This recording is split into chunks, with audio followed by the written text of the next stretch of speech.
Hello दोस्तों, welcome back to favourite channel Forest Blaster. और मैं हूं आपका होस्ट एवी जी। एक इवेंटफुल दिन रहा और आपका बेसिकली पेशेंट टेस्ट है। लेकिन आज की वीडियो के अंदर कुछ पॉइंट्स बड़े डिस्कस करूंगा जो कि आज मार्केट के अंदर हुए। और मतलब these are something funny things. तो फंडामेंटली भी चीज़ों को देखा जाता है और उसके अलावा जो ट्रेडिंग है इट इज़ समटाइम्स को relation of the other things. ठीक हो गया। गोल्ड के ऊपर कौन कौन सी चीज़ें इम्पैक्ट करती हैं, बहुत सारे लोग कहेंगे डी एक्स वाई का इम्पैक्ट है, मगर एक छोटा इम्पैक्ट है। ये चीज़ें बारे में फ्री व्हाट्सएप ग्रुप के अंदर भी अपनी बहुत डिटेल से बताने की कोशिश करता हूँ। तो लेकिन ये है कि आपको साथ साथ वीडियो के अंदर भी कोशिश करता हूँ कि नरेट की जाए, सीखा जाए। फ्री व्हाट्सएप ग्रुप बताता चलो, इट्स टोटली फ्री, 100% फ्री है, हर कोई ज्वाइन कर सकता है। ऑक्टाफेक्स और एक्सनेक्स का आईबी लिंक वीडियो के डिस्क्रिप्शन में मौजूद है। आपको वहाँ से अकाउंट बना के आपको ज्वाइन इन करना है और उसके अलावा जो है वो व्हाट्सएप नंबर भी नीचे दिया हुआ है। तो learning learning is always the key. आज लर्न करने वाली बात क्या है कि आज it was a some kind of a distinctive kind of a day. क्यों? क्योंकि आज जो है वो जो कोरिलेशन वाली चीज़ें होती हैं, तो डॉलर के ऊपर, गोल्ड के ऊपर जो है वो डायरेक्टली इन्वर्सली प्रोपोर्शनेट जो काम करता है वो मेनली DXY से ज़्यादा 10 ईयर टी बॉन्ड यील्ड्स करता है।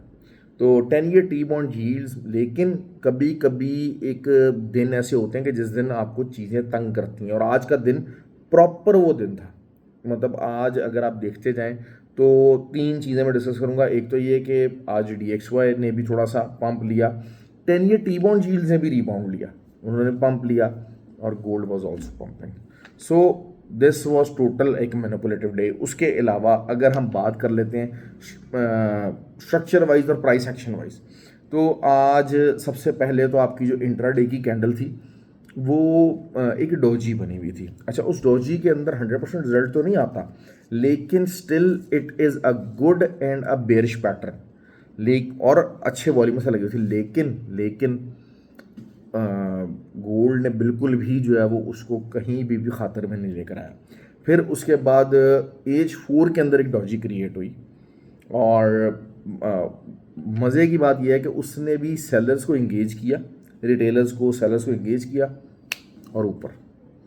फिर थर्ड टाइम क्या हुआ कि तीसरे टाइम फ्रेम में H1 के ऊपर पूरी एक जो अच्छी रेजिस्टेंस थी, वहां पर अच्छे वॉल्यूम के साथ यूएस सेशन के अंदर H1 के अंदर डॉजी क्रिएट हुई, but there was still no follow up candle, और मार्केट उसके बाद ऊपर चली गई। तो आप अगर ये देखते हैं तो दिस इज समथिंग, जो अगर आप माइन्यूटली चीज़ों को ऑब्जर्व करते हैं, मार्केट सामने बैठते हैं, ट्रेडिंग इज नॉट एवरीथिंग कि आपको सारे टाइम ट्रेड करना है, लेकिन मार्केट को एनालाइज करना आना चाहिए। तो ये चीज़ क्लियरली डिस्कस करी थी कि हाँ भाई, मार्केट के अंदर पूरा एक मैनिपुलेटिव मूव है, और जब मैनिपुलेटिव मूव्स कुछ ज़्यादा हो जाए तो उसका मतलब ये होता है कि एस एल हंट की कोशिश की जा रही है। ठीक हो गया। अब जहाँ पर मार्केट क्लोज होने जा रही है, एक एक एरिया है, एक तगड़ा एरिया है। अगर मॉर्निंग के अंदर क्या होता है, मैंने देखिए आपको क्लियरली बताया था कि अगर आपको सेलिंग में बैठना है 18 से नीचे, अगर कैंडल क्लोजिंग आ जाती है H1 की, तब आप सेलिंग के अंदर बैठेंगे, वरना अदरवाइज आपको बाय करना पड़ेगा। तो बाय क्या करना पड़ेगा, बाइंग का लेवल नहीं था, टू बी ऑनेस्ट। मैंने जैसे बाय तो नहीं करवाया ग्रुप के अंदर, हम लोगों की 12 ऑयल की जो ट्रेड थी वो मैंने बाय करवाया था। क्यों? क्योंकि वही चीज़ हुई कि कल मैंने कहा था कि आपको जो है वो 69.3 के नीचे क्लोजिंग आनी बहुत ज़रूरी है, वो नहीं आई, तो फिर बाय करवाया, और बाइंग का जो लेवल था, और वो उसमें 70.5 का टीपी था, और उसके बाद 72.5 का टीपी था, 72 हिट हो गया। 72 तक मार्केट गई, और अभी भी 71.4 रिट्रेसमेंट कर रही है। तो लेट्स सी कि अगर ये कल 70.5 के पास जो एक रेजिस्टेंस थी उसको सपोर्ट बनाती है, तो फिर आप उसके नीचे का एसएल देके बाय कर सकते हैं, और आपका टीपी अगेन 72.5 होगा। तो ऑयल की ट्रेड ने हमें बहुत सा दिया।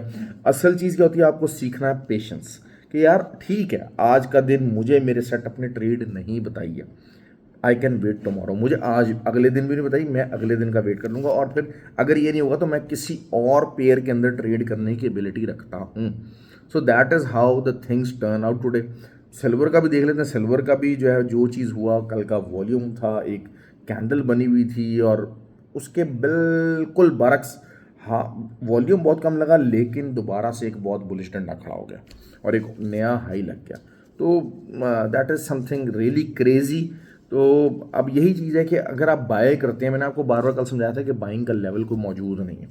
अच्छा, अब गोल्ड को हम कल कैसे देख सकते हैं? कल का एक जो मेन एरिया है जिसको मैं देख रहा हूँ वो है 27.46 2746 के नीचे H4 कैंडल वही ओपन और क्लोज होती है तो आप जो हाई लगा होगा उसके ऊपर का सेल देके सेल कर सकते हैं। TP1 आपका होगा 26, सिंपल इज दैट। हाँ, और 26 के नीचे अगर कोई H4 कैंडल क्लोज हो जाती है, ओपन और क्लोज हो जाए तो वो ज़्यादा बेहतर हो जाएगा। खाली क्लोज तो नहीं, ओपन और क्लोज अगर H4 हो जाती है तो फिर 2692 का एरिया आपके सामने आ सकता है। इसके अलावा कोई सेटअप नहीं है बाइंग का यार। यहाँ से बड़ा ख़तरनाक लेवल है जो बाय कर रहे हैं। बस वही बात है कि मार्केट ऊपर जा रही है तो वो ब्लू होते चले जा रहे हैं। मतलब एक कोई प्रॉपर रीजनिंग बन नहीं पा रही। थोड़ा सा ये कि टू बी ऑनेस्ट मुझे आज खैर टाइम भी नहीं मिल सका कि मैं बैठ के जो है वो आज ट्रेड कर पाता, चार्ट देख पाता। I couldn't do that. लेकिन ऑयल के ऊपर आज मैंने लाजमी चलते फिरते भी था चाहे ट्रेड ली, ऑल्दो कि मेरे SOP के खिलाफ है। और यही SOPs और यही सब कुछ जो है वो आज जो है वो एक प्रोमो भी लॉन्च किया 3 जनवरी, और उसमें ऑन पर्पस जो है वो 2024 लिखा गया। बेसिकली नेगेटिव मार्केटिंग है। आपको एलॉन मस्क का जो है वो यकीनन जो साइबर ट्रक का लॉन्च होगा वो याद होगा। तो अक्सर नेगेटिव चीज़ें जो होती हैं ना वो जहन के अंदर असर छोड़ जाती हैं।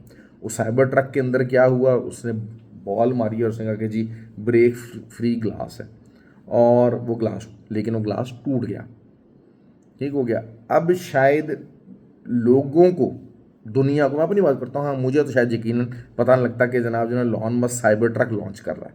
तो लेकिन जब वो ग्लास टूट गया तो सबने कहा oh Elon Musk wanted to do this, और उल्टा ग्लास टूट गया, oh they wanted to do this. But उसका हुआ क्या कि he knew that there the whole world knew that there is a cyber truck coming in to the market in 2 years time. So अक्सर negative marketing जब बहुत ज़्यादा होती, तो जो कोर्स का था तो वो 3 जनवरी 2024 उन्होंने लिख दिया, प्रमोट बना दिया, but I kept it going. और बॉय बेताशा लोग जो शायद इतने गौर से देखते हैं ना मुझे रिस्पॉन्ड ना करते, लेकिन सबने कहा सर वो 2024 लिख दिया 2025 के बजाय। तो मैंने कहा यार it's okay, let it be. और मुझे अच्छा रिस्पांस मिला तो मैंने उसको बहरहाल चलने दिया। I like that. बहरहाल आप भी उस कोर्स के लिए रजिस्टर हो सकते हैं, अपने आप को रजिस्टर कर सकते हैं। Learning is always the key. Learn करने की कोशिश कीजिए ताकि आपको ज़्यादा से ज़्यादा जो है वो फ़ायदा हो।